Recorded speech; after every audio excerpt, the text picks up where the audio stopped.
Oh, just it, okay. It's just now 11:30, so we can start in a second. All right. So last day of WOLFcon, congratulations on making that. This is the second session that Stanford's done on their migration, which was a year ago. In fact, it was during WOLFcon 23 that we had a very limited showing at WOLFcon that year because we were all at home sweating during the migration. Oh, that was just me. Okay. I'm Darcy Rueda. I'm head of the Library Systems Department at the Stanford University Libraries. And so, as some of you might know, we're self-hosting. That might be on the next slide. That's me anyway. Okay. We are self-hosting. And so during our migration, we were in charge of the migration and the environment that FOLIO was on. So today, we're gonna have these four speakers besides myself, Suzette, Jeanette, Catherine, Alex. These are subject matter experts in different functional areas of FOLIO. Also, Stanford is not just Stanford University Libraries. We have the Lane Medical Library, where Alex is from, that is governed, by the medical school of medicine. We've got law library, we've got the Hoover Institution and Archives, and we have the School of Business, Graduate School of Business at Stanford. So these five organizations joined together to be on the same ILS. And we used to be on two different ones. All four were on Symphony, and Lane Medical Library was on Voyager. So we merged together into FOLIO. And I guess I should have switched to this slide before I said that. So our migration had to think about Symphony and had to think about Voyager together. We're pretty big, so we migrated with 10.2 million instances and 65,000 users, not all of them active, but we migrated a lot of them. Yes. We are not seeing the slides advance for those of us online. We're not seeing the actual slideshow. We're just seeing your first slide. Thank you. Let's see, how do I do that?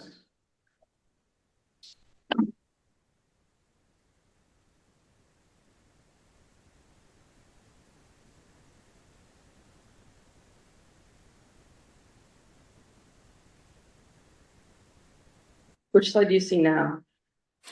I see the Stanford FOLIO migration, but it's not in like slideshow format. It's just in like the edit mode. Starting with the entire desktop as opposed to the entire. Okay.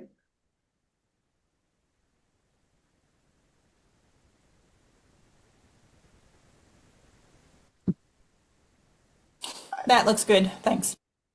Okay, you didn't miss much on the other slides, it's just who the speakers were. So this is really the first good slide. And there's the five different library organizations at Stanford that are running FOLIO together. I'm just gonna introduce a little bit more and then we'll go to each of the other speakers who will talk about their functional area. And Alex will talk about it from the view of one of the other, non-Stanford University Libraries organizations. Just a quick timeline. We started even before the fall of 2020, investigating FOLIO, going to the first meetings, looking at the FOLIO community wiki, etc., talking to people, saying, how the heck do we do this? And what we started out with was the location hierarchy. That just seemed like the obvious place to start. What do we do? We struggled along for a year or so and then got our official project manager, and that really jump started everything in January of 22. And then for the next 18 months, you'll hear from everyone else the details of what we did. And took a week for migration beginning in August, on August 19th, 23, finishing on the 28th, we went live with FOLIO on Nolana. Okay. Oh, and then just, this slide shows all the different subgroups that we formed to try to figure out how to implement FOLIO. So everything from the major functional areas, circ acquisitions, metadata, electronic resources, you'll see there. We had a group for remote storage.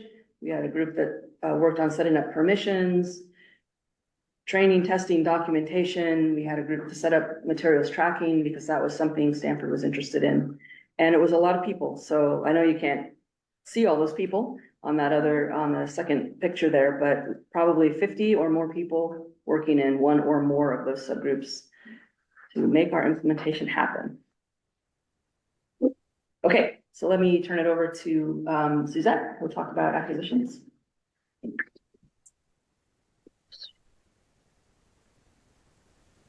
Hey, so I'm Suzette Canetta from the Acquisitions Department, the assistant head. For acquisitions, most of the planning and decision-making was done in the acquisitions subgroup. So that was led by me, consisted of representatives from the acquisitions department and coordinate libraries. We also had reps from branches who had their own mini acquisitions unit. So that was music and East Asia Library. And we also had reps from library systems. Darcy often came to our meetings, and we had a business analyst as well. And then we formed smaller groups to talk about specific workflows like print serials and electronic resources and rollover. And then we were involved in groups where it involved multiple departments. So that was material tracking, where we investigated and developed methods for tracking items. And then the data import group, where we talked about all things data import. So one of the first things we did was decide what data to migrate. And because we had planned to migrate after fiscal year rollover, the data that we were going to migrate aligned with what usually rolled over in our system. So that's anything that was open and active, and everything else like closed orders and paid invoices, we wouldn't migrate those. And then we worked on how to migrate the data. So we had mapping sheets for every app where acquisitions data was going to be migrated to. So that was finance, organizations, and orders. And then we had a specific mapping sheet for order types, because in Symphony, it was very limited in the way it described orders. So it was only one time or ongoing, and then you created an order type name. So we were really looking forward to mapping our orders with acquisitions methods, order formats, and material types. And then we also had spreadsheets that we manually filled out, and that was mostly for fund data. So once we migrated data to our test instance, we did a lot of Q&A to review that data migrated the way that we expected to. Next, we spent a lot of time analyzing and developing our workflows.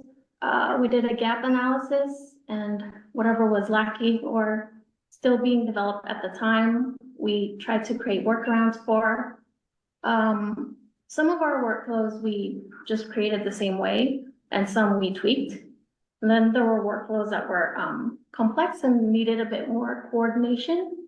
And one example of that is loading orders and invoices. So we get order records, full bibs, and artifact invoices from, at the time, 5 vendors. Now we have 4. But we had an automated way of loading them in Symphony. So trying to recreate that for FOLIO was challenging, since we would be losing a lot of that automation. But our library systems did create a vendor management tool for us to grab files from vendor server FTPs and then load them to data import profiles. But we did have to learn how to use a Lehigh tool to load order records, and then learn data import to overlay them with full bibs and load the invoices. Once we figured that out, we coordinated with vendors to instruct them how to make changes on their end in terms of specs. Another example was our payments workflow. So we worked with our university's accounts payable to review and test our feeder file, which is the file we call, that's a formatted text file that contains our invoice information from FOLIO whenever we approve invoices. And library systems did most of that work, and they did have to do additional work for learning how to calculate to split tax among multiple funds, which we couldn't get easily out of FOLIO. And one new thing we did add was how to pay our invoices in FOLIO. So in Symphony, we just sent paid invoices to accounts payable and waited for them to pay the vendors. But this time we asked accounts payable to send us a report of whenever they paid the vendors. And library systems was able to use that report to set our invoices to paid in FOLIO from approved to paid. Next, we worked on documentation and training staff. There was a documentation and training subgroup that gave recommendations and maintained the documentation website. But the actual work was done by the subgroup. And throughout all this, we did a lot of data cleanup. And this is just some of the examples. So after migrations, we did a lot of assessing and adjusting our workflows, and that meant updating our documentation. And we continued to do data cleanup for new data issues that we encountered or data cleanup that we didn't get to prior to migration. And then a couple months later, we started testing rollover. We just did our rollover last month, and it wasn't as successful as we thought. So we're currently fixing some encumbrance transaction issues. So for our next rollover, we'll have to do more testing, and hopefully that will work out. So what did we learn? We learned that we're always going to be in this constant state of workflow refinement. Like things are just constantly changing, and features are still being developed or bugs are introduced with new Flower release. So you just have to learn how to be flexible.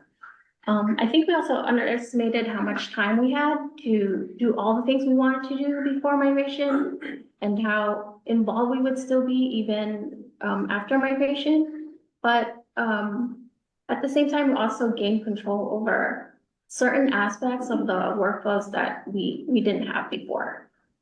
And throughout all this, we saw increased teamwork, not just within our departments, but also across libraries that we didn't have before. And we found that the community was really helpful, and institutions were always willing to speak with us about their own experiences. So we hope to do that for others now. And that includes my section. Next is Janet.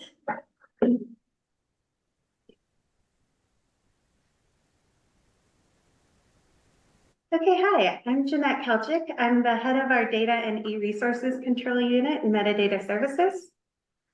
So we were involved in lots of groups, but I'm going to focus on basically the metadata subgroup, which was led by Alyssa Hafele, our library systems analyst. So we had the question first of what data to migrate. So you think, oh, metadata, we're gonna migrate everything because we need it all, which yes, to a certain degree, you do need it all, but we decided to leave certain 9XX fields behind. We also tried to leave our MARC holdings behind, but we quickly found that we had some data only in MARC holdings. So special collections would have hated us if we left it behind. And then we also tried to merge the MARC holdings onto FOLIO holdings, but it wasn't necessarily a one-to-one relationship. So there were times we couldn't decide what FOLIO holding to put it on. So we now have MARC holdings, one of the few libraries, I think. We also had the question of what to do with withdrawn items. Do you migrate them? Do you not? So we ended up leaving it to the individual libraries to decide. So some libraries migrated their withdrawn items, some did not. Then there's how to migrate the data. So for the first three, the item types, holdings type, and material types, we had various mappings from our old locations. but the item locations is what I want to focus on. So we first tried to put the locations in the item permanent location and quickly found that was a bad idea, because if you then change the holdings location, you would have to go into each item and change the item location as well. So we decided not to do that. Then we also had some new decisions that we made. So the mark to instance mapping, for example, did we want to keep the default one? Did we not? We ended up doing a custom mapping, even though we know we have to continue the custom mapping with each flower upgrade, because we wanted things like our collection names in the instance. We have them in a 795 field. We also wanted the series to show when, so we know only the 8XX series is in the normal mapping, and we wanted the 490 to show when the first indicator was 0. So we also decided other things here, like materials tracking, which Darcy talked about. How do we want to handle that? So, and then next we had pre-migration. So we had lots of small projects that we tried to do to clean up our data beforehand, and certain things came out of our test migrating. So for example, there were certain 008 field issues that just caused records not to migrate. So we obviously cleaned those up. We also did a lot of work with bound widths. So Stanford has always had an item type that said bound width if it's a child or a parent. And we also had a 590 field which had our bound width information linking the child to the parent bib record. So our systems did a lot of work where they created a script that would add a subfield B to our 590 field so that we could migrate the data and use the FOLIO linking. However, there's certain situations where there were too many parents, too many children, and so our data control unit had to remediate thousands of records to get it all in shape beforehand. So another big project or big decision that we had was to end our single record approach, which was July 17th, 2023, an infamous day in history. So what I mean by the single record approach is we used to have a homegrown application called the eLoader, which functionally did the same thing as data import of loading our electronic bulk collections. But it would also be smart and be able to match on the ISBN and put the electronic 856 on a print record. And we all know data import is not that sophisticated, so we decided going forward we would only create electronic resources for our bulk collections. So then post-migration, we all know cataloging connection. We are working on mark holdings merging when possible. So some situations we still cannot merge due to the question of which FOLIO holdings should it go on, and also some situations we cannot merge due to policy. So we're part of the Western Regional Storage Trust, and we have to send them our mark holdings each year, so we don't want to do away with those. We also have certain situations where there was a multi-volume or serial item that didn't have the enumeration in the call number, so we couldn't put them under a base call number, and we remediate those when we find them. We had a mapping for locations, and any mapping that didn't fit came over as migrated errors. And obviously, there's lots of migration errors, so we will be doing that for many years. Job security. Next is bound widths. There were ones that we didn't find before migration or didn't link properly, so we are continually cleaning those up. Other things we're working on is suppressing at various levels. So for example, our withdrawn items are only suppressed at the item level, which is fine, but we want to make use of the FOLIO filters. So if it's the only item on holdings, we want to suppress the holdings. And if it's the only item holdings on the instance, we want to suppress the instance. So we're slowly working our way through those.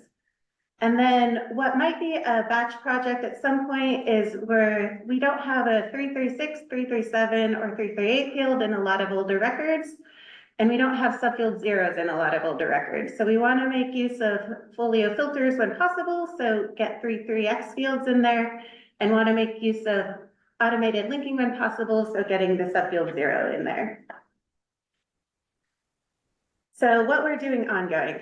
We have many of the same challenges and realizations as acquisition did of documentation, Documentation, documentation. What are you doing and how are you doing it? So we're working on updating our old documentation to be FOLIO documentation. We're creating new when possible, but also the biggest problem is keeping all that documentation up to date as we're making decisions ongoing. So there's still obviously a lot of small decisions that you don't really think that you need to think about. So for example, do we need copy number? Our old system automatically supplied it, and now we don't know if we need copy number. Or should the enumeration be uppercase? So our old system required uppercase, but now we can do lowercase. So these are the small decisions that we didn't really realize we were going to still be talking about a year later. So also, like acquisitions, we have workflow refinement still. We have a lot of collaborations between units. Because while we are Sewell metadata, we also have cataloging in the East Asia library, our music library, 2 map units, SPEDO documents, special collections, and 4 coordinate libraries. So that's a lot of keeping everyone together and collaborating and communicating. So we just do continual training, broadcast decisions when possible, and try to make sure we have everyone on the same situation. And so next we'll have Catherine with circulation. Thank you, Jeanette. Hi, I'm Catherine Descanso. I am the Senior Assistant Head for Circulation at Access Services at Stanford Libraries, and I'm going to talk to you about our experience with migration from the perspective of someone from circulation. So just like the other 2 speakers before me, I was also part of a subgroup, the circulation subgroup, and we started working on prepping for FOLIO back in 2020. That was a long time ago. And I must admit that we had no knowledge of FOLIO when we first started, and we spent a good chunk of time doing exploration and just trying to learn what is this FOLIO, what are these apps, how do we use them. And fortunately, there are resources that are available to us.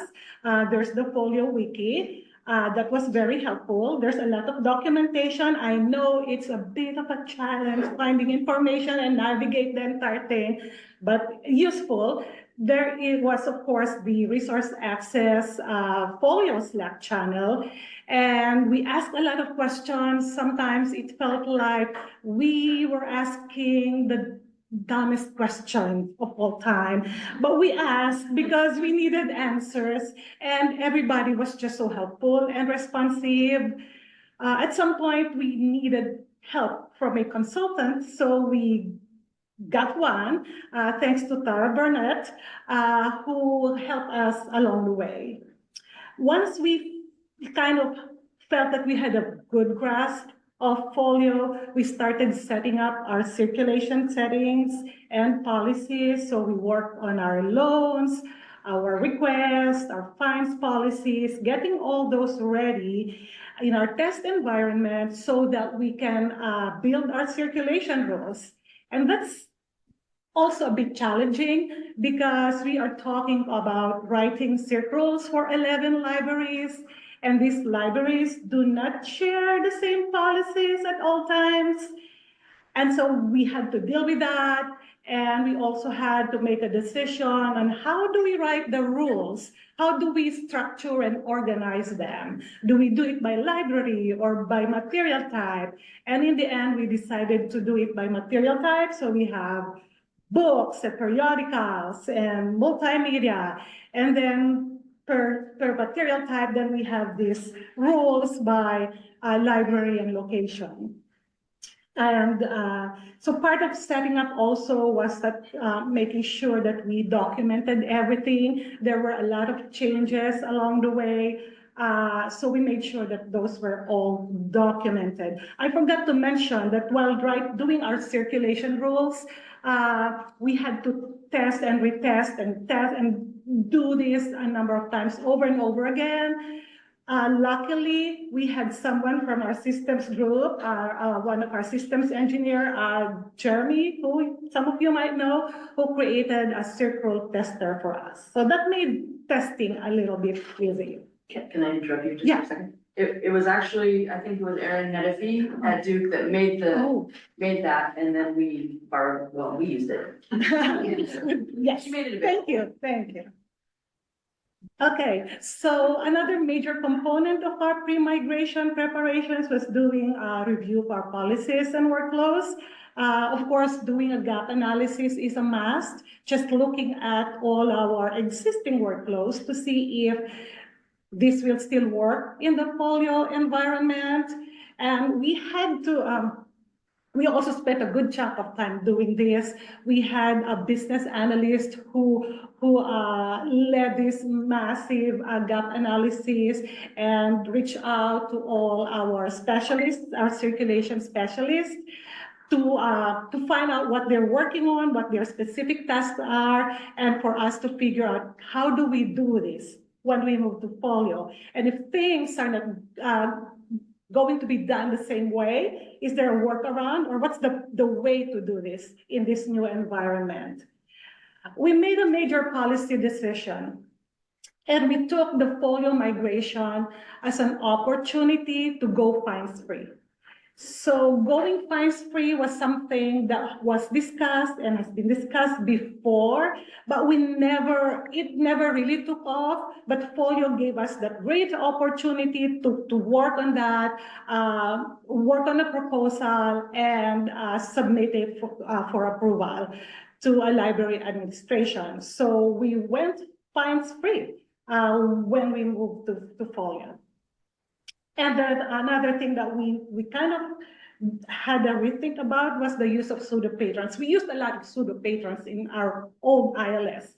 But we decided if something can be done without the use of a pseudo patron, and if there are workflows available for that, we will try not to use pseudo patrons. And I think it's doing great for us. We also, just like the other units, did a lot of cleanups because we have lost items, missing items, in-transit materials, in transits for a decade. And so we had to do a lot of, all the libraries had to do this just to ensure a smoother and more efficient migration. And lastly, addressing staff concerns. You know how it is when there's changes coming, and to transform that apprehension to excitement. We made sure that we had consultations with the staff, trainings were conducted, and documentations were prepared. And this was done not by the circulation subgroup. We worked with the two others, with another subgroup, the circulation, the documentation and training subgroup. Okay, post-migration. And if you think that after migration, everything is done, that is not so true. We continued to do a lot of adjustments to our circulation policies and rules. New locations got added, and so of course we had to have new circles for them. We also worked with the reporting subgroup to create a Tableau dashboard of the circulation stats. There was something that was really important for us and then, this taking actions on deferred matters for post-migration. We continue to do that. We decided that some things we will not work on until after migration. And so an example of this is like, what do we do with our withdrawn materials? Jeanette mentioned withdrawn materials. For my particular library, we decided to migrate withdrawn materials and just deal with it after. So that's one of the things, and we hope to do that one of these days. Post-migration, we also made sure that there are tools or mechanisms for reporting and resolving circulation issues. So we have a Slack channel for that, a FOLIO support channel for that, that's monitored, and we try to address issues as they come up. Also gathering feedback from our staff, a wish list of things that they would like to see in the future, keeping up to date on developments, because FOLIO continues to evolve, things change, so we wanted to make sure that we're up to date on that. We have tried to participate in the RAC, and we hope to be more active, to be not just an observer, but to be able to contribute, because the community has helped us so much. So that's something that we look forward to. The lessons, both Jeanette and oh my God, Suzette covered them, about helping one another, that we help from the community, all of those. That's great. But I have some. We share with those lessons as well. But I have some helpful tips. Invest in the time to learn FOLIO, because we thought that we're spending too much time, just like we're still trying to understand and learn FOLIO and do all of these things, but it's worth it, because I think for a good year, that's what we were doing, but it's worth it because it makes things easier down the line. Do your cleanup projects as much as you can before migration, so that you don't have to make these decisions later on.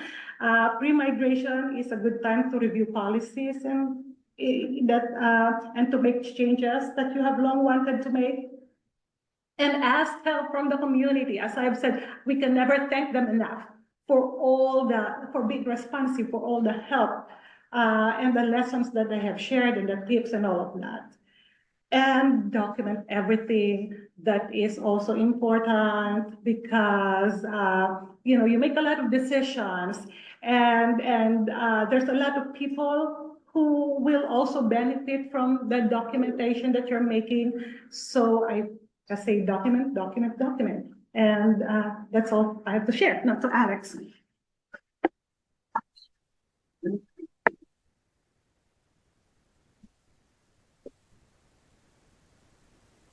All right. Hello, I'm Alex Librarian. I'm the systems librarian at Lane Medical Library at Stanford. So you might be wondering why we have our own whole section here, and it's because the School of Medicine library has historically been kind of the most autonomous compared to the other campus libraries. We had been on Ex Libris Voyager for over 20 years before the migration, following the lead of the National Library of Medicine at the time, who I believe recently migrated to Alma. So we went a different way following the rest of Stanford. We also have our own discovery layer accessible from the Lane homepage, with some overlapping data sources with the main campus discovery layer. We had shared records back and forth to some degree through exporting from our catalog to be able to index in their discovery layer, and vice versa, a little bit with sort of biomedical related materials owned by Stanford but not Lane that we would index as part of ours. So that kind of two-way interfacing, we were able to further integrate once we same system.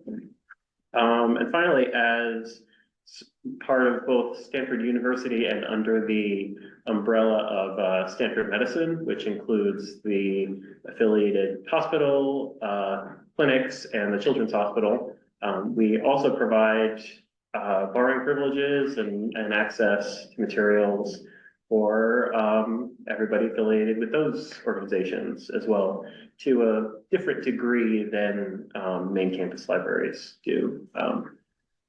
So yeah, it's something to take into account moving to a shared system. Pre-migration. So yes, as we had been on Voyager for over 20 years, we had developed sort of a highly idiosyncratic mark schema for ourselves. Part of that was that we were largely following the lead of a NLM on that, using mesh, multiple subject headings, preferring that to LC subject headings. But also part of it was other customizations. We had our own like form genre terms that we would use based on the mesh versions. We had our own authority file and relator terms for that. So a lot of things besides just that, that our metadata team worked a lot once we determined that we were migrating towards moving into more of a standardized standard. Since we also anticipated that the marked instance mapping that we would need to be using isn't necessarily going to work as well with our schema. And yeah, we wanted to be able to search in inventory. Second, location cleanup. Yeah, so we took the opportunity for migration to clean up a lot of old or redundant locations that had built up in the system over decades, you know, expediting weeding projects for some of the smaller locations. The circulation rules were a big undertaking for us, so we ended up changing pretty much all of our circulation policies. Plus, in Voyager, we had, I believe, 4 patron groups total, and now there's over 20, something like that, that we have to consider with our circulation rules. And finally, of course, hospital users, making sure that we have the proper data for all of those in FOLIO. That it's and yeah.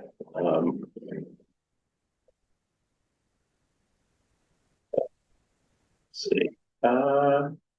Yeah, so given that we were the only Voyager library, we had limited staff for the actual data migration portion to support our very individual needs. So rather than do a lot of the migration on our own, as a lot of the other campus libraries did, we brought on Index Data to help with that. So here you have a list of all the things that they helped migrate for us that we came up with the criteria for inclusion for, which a lot of times would differ from the main library. For instance, I think we only, for circ checkouts, I think we only ended up migrating the past like 10 years of open checkouts or so, or I believe the other libraries did more, and we just archived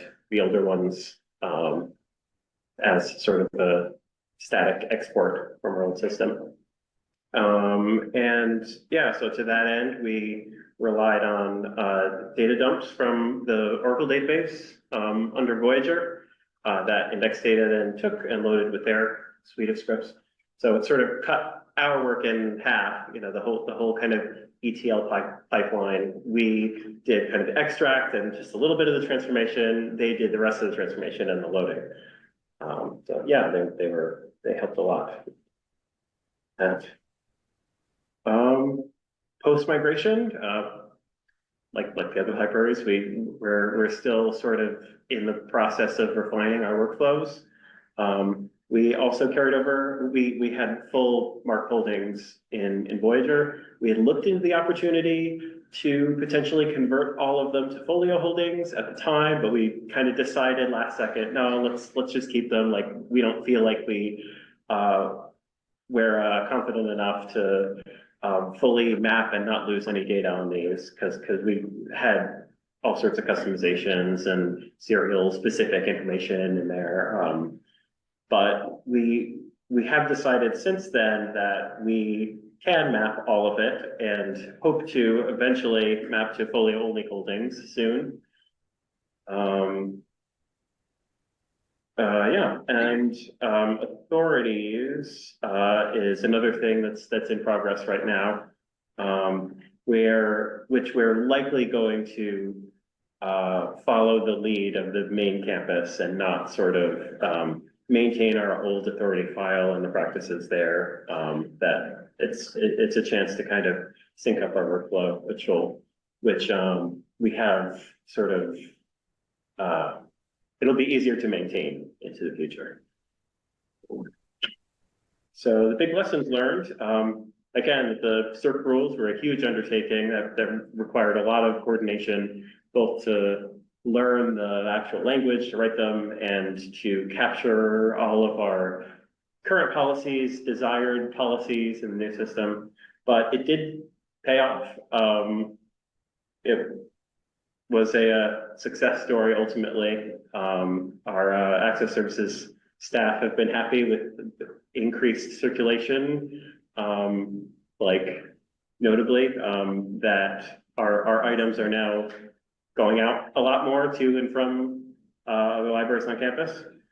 And yeah, as I guess I'm echoing from my other colleagues, again, it would have been ideal in the process of migration to optimize and reevaluate all of our workflows, but we were able to get some done. I mean, you say like, you know, however many months or a year before go live feels like a lot of time, and it's not.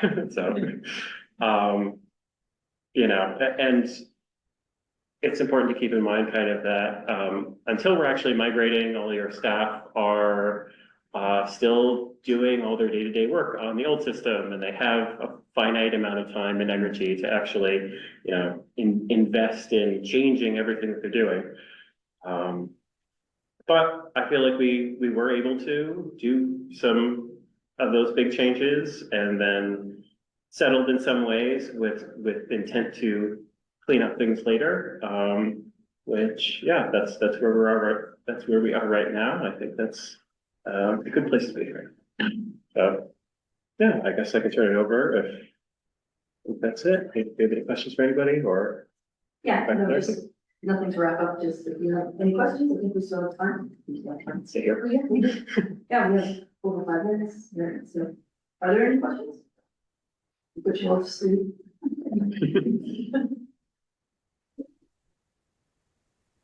Well, then you can hit the lunch line, right? Oh, no, yeah, I guess, you mentioned, also, this cookbook or something, is it on the wiki? The server rules tester. I feel like it is on the wiki. We can, and if it isn't, you can ask us, we'll figure out how to get it to you.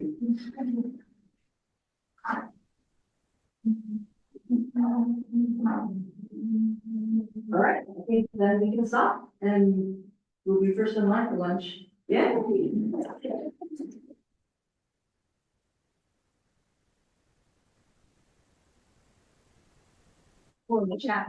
you wanted to talk that out?